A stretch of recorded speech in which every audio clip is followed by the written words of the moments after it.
Para esta nueva entrada, voy a leer un fragmento del artículo La historia en el debate actual de la autora María Alba Pastor, publicado en la revista Secuencia número 39 del año 1997, septiembre-diciembre. Hay que recordar que es un artículo de los años 90 del siglo XX, así que mucho de lo expresado por la autora podría no estar vigente hoy en día. También aclarar que no voy a leer las citas a pie de página, por eso la recomendación de que se animen a leer el artículo. La historia en el debate actual. Los textos presentados en el Congreso Internacional La Historia Debate, publicados en 3 volúmenes en 1995, constituyen un compendio excepcional para realizar un balance de los problemas que enfrenta actualmente la historia, desde muy diversos ámbitos regionales, sobre todo europeos y americanos, y desde distintos enfoques.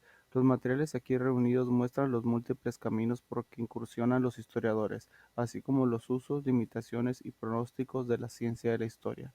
Como en todo encuentro de expertos, en aquel congreso se puso de manifiesto una singular posición frente al oficio del historiador y una particular vista del mundo que sintéticamente podríamos calificar como críticas comprometidas con los problemas de nuestros tiempos.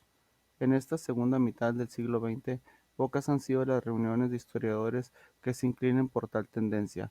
Por el contrario, lo que predomina en los ámbitos académicos suele ser la dispersión de temáticas, los desniveles de profundidad, la justificación del estado de cosas y el temor a confrontar la conflictiva realidad que nos envuelve, rasgos por demás característicos de nuestra era posmoderna. Y aunque con este Congreso no faltaron pronunciamientos en favor de las bondades de la fragmentación, el descriptivismo y las nuevas tecnologías de la comunicación como panacea. El sello más relevante se estampó en la denuncia de las carencias de la historiografía para hacer inteligible el pasado y en el combate por recuperar la función social crítica que le ha sentido a la ciencia de la historia. Todo esfuerzo por enseñar una obra está indudablemente cargado de intenciones, no podría ser de otra manera.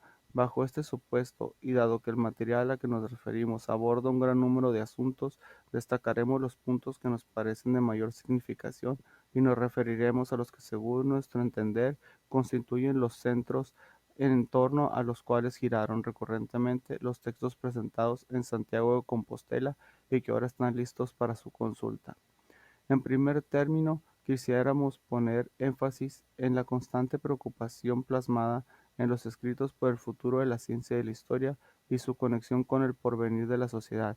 Esta preocupación se acompaña de la crítica a la posmodernidad y de un acuso de interés por analizar los efectos de la crisis epistemológica que ha traído consigo el derrumbe de las certidumbres sobre las cuales se construyeron los paradigmas estructuralistas y cuantitivistas de la segunda mitad de nuestro siglo.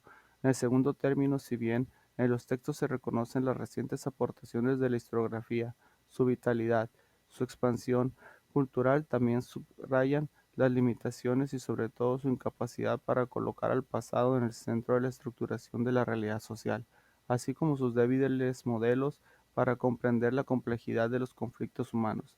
En tercer término, en estos textos se perfilan las nuevas tendencias y se marcan los requisitos para dar un giro crítico con enfoques renovados hacia la historiografía del siglo XXI. La posmodernidad y la crisis epistemológica de la ciencia de la historia. Como lo señalamos antes, la crítica a la posmodernidad y la consecuente crisis epistemológica de la historia constituyen uno de los núcleos del debate. En general, la reflexión parte de este supuesto y vuelve a él insistentemente para cuestionar la forma como discurre la vida actual y el regresivo y destructivo proceso de deshumanización.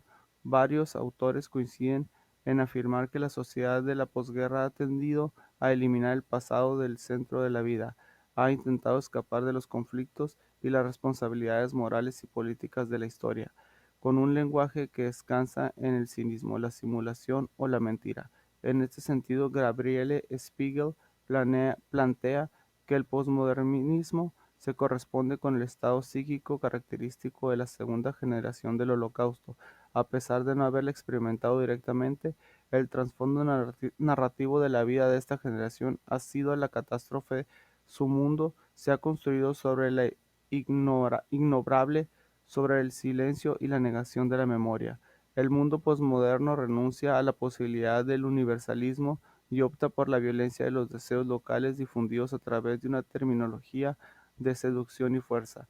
En nuestra época se ha instalado la ansiedad, la apatía frívola, la ausencia de todo porvenir. Solo su filosofía es la ruptura y el desplazamiento de la indeterminación y la inmanencia que crean su propio sentido de temporalidad o intemporalidad. Varios trabajos se considera que la ciencia de la historia padece una crisis epistemológica con el fin de la creencia en los grandes paradigmas de los grandes relatos emancipadores. La historia ha abandonado sus perspectivas teóricas y ha renunciado al proyecto de una historia globalizadora. Se ha apartado de las visiones de larga duración y de la profundización del estudio de las múltiples temporalidades. Sus limitaciones para acceder al conocimiento histórico y su escasa previ- capacidad previsa ha corrido paralelas a la multiplicación de los relatos impresionistas, del relativismo, del fraccionamiento y de la atomización de la realidad. El paradigma estructuralista, con su capacidad para identificar los mecanismos económicos y las relaciones sociales en estructuras identificables, fue una afirmación radical de la separación entre el objeto de conocimiento histórico y la conciencia subjetiva de los actores. El paradigma cuantitativista, con su construcción de series y tratamientos estadísticos para formar rigurosamente las relaciones estructurales, abandonó la posibilidad de profundizar en los centros problemáticos del pasado. Pero hoy cualquier intento por construir un nuevo relato dotado de coherencia interna y sentido para hacer inteligible el presente es generalmente tomado con escepticismo e incredulidad. En buena medida, el enfoque epistemológico ha sido sustituido por los enfoques semióticos o retóricos. Con ello se ha tendido a eliminar la diferencia entre descripción y explicación. Estos enfoques centrados en el estado narrativo de la historia ponen en riesgo, se dice, la pretensión de verdad del discurso histórico. La crítica del racionalismo y la objetividad ha sobrevaluado la condición mediadora de la percepción, al eliminar la capacidad del lenguaje para garantizar la estabilidad esencial y fundacional del conocimiento de los problemas. El posmodernismo ha colocado en el centro de la actividad científica la naturaleza híbrida del mundo. Su discontinuidad, inapreciabilidad, cree que la realidad está en el lenguaje, en el relato, en el cúmulo de signos proporcionados por los medios masivos de comunicación, ha puesto en riesgo la pretensión de la historia de ser un instrumento útil para el desarrollo humano. Tal vez lo anterior nos permite explicar por qué el problema del tiempo, a pesar de ser el atributo esencial de la experiencia en tanto relación cambio, cambio-tiempo, constituye la médula de la conciencia que el hombre adquiere de lo histórico. Ha sido poco analizado o tomado en cuenta por los historiadores. La vitalidad de la producción historiográfica frente a la pobreza de los modelos de comprensión. Algunos de los escritos coinciden en plantear cómo, frente a la vitalidad de la producción historiográfica y su capacidad de multiplicar las técnicas, los temas, las fuentes de estudio, reflejada en la aparición de enciclopedias, grandes obras colectivas, colecciones, traducciones, historias locales y regionales, paradójicamente se han reducido las posibilidades de comprender el pasado, los apoyos institucionales o la investigación y la manipulación de centros de estudio han provocado una mayor rentabilidad política e ideológica a costa de la dispersión de los centros de interés y la débil transmisión del saber histórico al conjunto de la sociedad. La microespecialización ha sido el camino de las carreras de los profesionales de la historia, que compiten por acomodarse en el establishment académico. Si bien la diferencia entre ciencias duras y blandas es hoy menor debido al abandono de los determinismos en ambas, y dado que la racionalidad ya no se identifica con la certeza ni la probabilidad con la ignorancia, los criterios mercantilistas y operativos, y por tanto reduccionistas y oscurantistas, se han impuesto. La tecnificación de la historia, la hiperespecialización y la débil cultura histórica observable actualmente en la vida cotidiana han limitado la capacidad de desarrollo de la historia. Lo que advertimos usualmente los es la autorreproducción de los saberes, el reciclamiento de las viejas interpretaciones, que solo añaden nuevos fragmentos o curiosidades a una historiografía que privilegia las causas inmediatas, las racionalizaciones apresuradas y que proporciona verdades suficientes que no explican nada.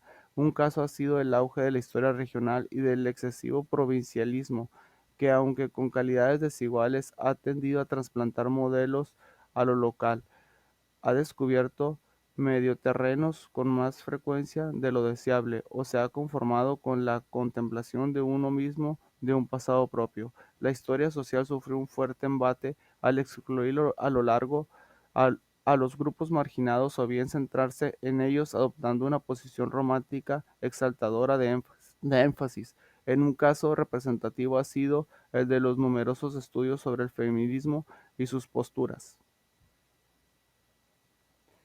Víctimas triunfalistas, sin embargo, la tensión en las minorías en los pueblos sin historia ha permitido una descripción más rica de la complejidad social. Asimismo, la relación entre individuo y grupo, la popularidad del principio de estratificación de los trabajos sobre diferenciación cultural y formas clientelares han permitido acercarse a una dimensión mucho más coherente de la historia social.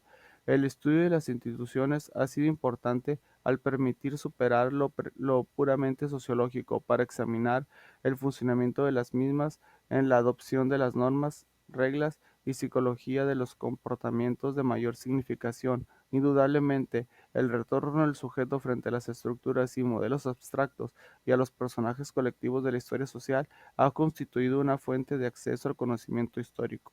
Este y otros retornos como los de la historia política, el acontecimiento, la biografía, y la historia de relato resultan epistemológicamente adecuados cuando permiten la transformación profunda de las viejas categorías y la formulación de una nueva problemática de la historia viva. La historia política, revalorando los problemas del poder, la representación y las formas de dominación, ha retornado para elaborar estudios historiográficos más profundos e interdisciplinarios. Sin embargo, todavía existe un cierto abandono del análisis de las estrategias del poder político y militar en la conformación del Estado, y hay negligencia frente al problema de la religión. Además, los loables avances en el estudio de los significados simbólicos a veces han ido demasiado lejos. Cada vez se hace más una historia de símbolos, de representaciones y retórica que sobre la realidad objetiva del poder y sus dispositivos económicos y políticos para crear hegemonía, consenso y obediencia. Por otro lado, la crisis de la historia económica silenciosa y discreta resulta más inquietante que las demás. La tecnologización creciente aplicada a esta disciplina ha intentado explicar la problemática histórica sobre la base de las microformaciones y de la multiplicación de las lógicas estadísticas, pero ha soslayado lo esencial, o sea, la definición económica de lo social. Por este camino, la validación interna ha juzgado menos los criterios epistemológicos o técnicos que su adecuación a una problemática o a un paradigma dominante, y la validación externa ha crecido de un cuadro problemático de referencia. La nueva historia ha colocado a las entidades anónimas y abstractas en lugar de los héroes. Sociedades, clases y mentalidades aparecen como cuasi personajes dotados de personalidad propia. El carácter autoexplicativo de la narrativa se opone a la capacidad explicativa de un conocimiento controlable y verificable. Toda historia narrativa o estructural está construida hoy a partir de fórmulas que gobiernan la producción de los relatos. De este modo, el discurso se sustrae de la relación activa entre literatura y sociedad y no se le dota de un estatuto científico y de significación.